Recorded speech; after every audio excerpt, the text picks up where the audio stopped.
Welcome to the introductory video for our game Puzzled. So I will be introducing the basic game structure with some references to the code. After launching the game, the first thing you see is the main menu here, and you also got settings where you can then customize the logo as well. So in the map file right here, you can see all these maps right here, and they are arranged in increasing difficulty. The map design is deliberately designed such that the minigame doors are kind of guarding the keys. So the ultimate intention is to make the player move through the map, problem solve by playing mini games to collect keys, which are then used to unlock the exit door. Going to our code, you can see the function main game is essentially representing the whole game. So this main game function declares the game round function, which is the function allowing the user to play the map. So in this game round function, you can see before the map for new players, there will be a welcome message, and before each map is printed, there will be game rules. So the first 4 maps are tutorial maps, as in the game rules will print out several aspects of the gameplay so that the player can familiarize with the game. So this game round function calls the movement function, which enables movement of the player in the map. So here is the movement function, and an additional feature of the movement function is detection. So detecting whether a move is invalid, if the player has approached a minigame door, if the player has picked up a key, and if the player has reached the exit, the player's coordinate will be updated in the map. So from the movement function, once the value of the minigame door is returned to game round, then the minigame function will be called. So this minigame function then subsequently calls the class minigame in another separate file. Essentially, this file contains all the minigames, and we have 3 distinct minigames. This is the first minigame, which is essentially get 10, and it is inspired by the game 4 equals 10. So essentially, the system generates 4 random numbers, and the player will have to input arithmetic operation signs into those brackets A, B, and C to get the answer equals 10. But obviously, this game could be difficult, so after a couple of invalid tries, there will be hints provided to the user to prompt them to get the correct answer. This is another mini game. This game is called Deliver the Parcel, and it is inspired by Sign, Steal, and Deliver in the Super Mario Party game.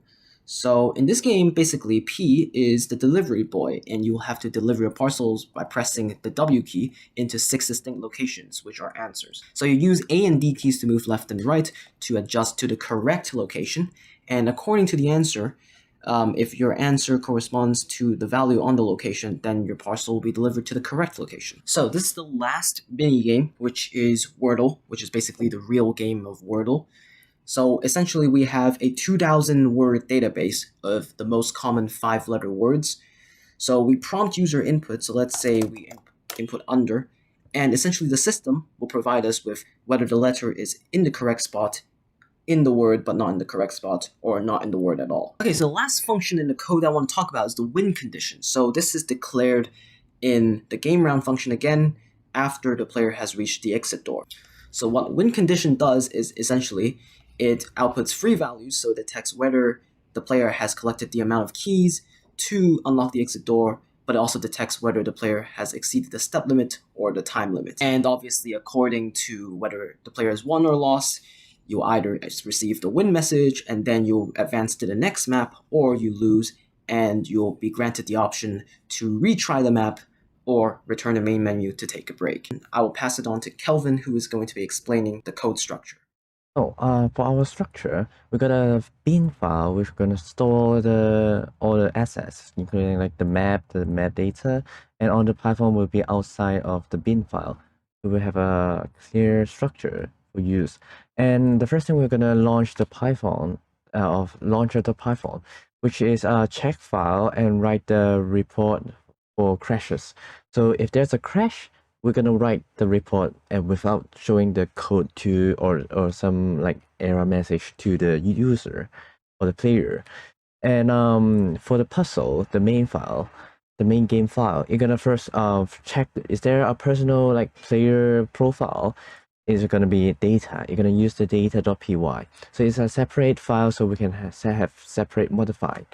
And this kind of the data file we're gonna use as JSON. In the main game puzzle, we're gonna have different kind of functions, so we have a clear name for that.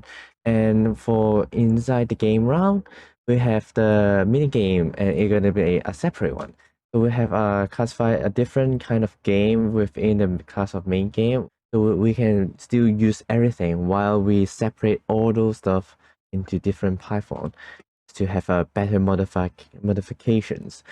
And of course, those animation will become a separate function too. So we have a better group of animations. Let's have a closer look at our files. And this one of the file types, crash report, is gonna be all those data that our developer or we require to debug. So there's every information with the time. And this is the data we have shown earlier. And this also the same thing is also using a JSON file.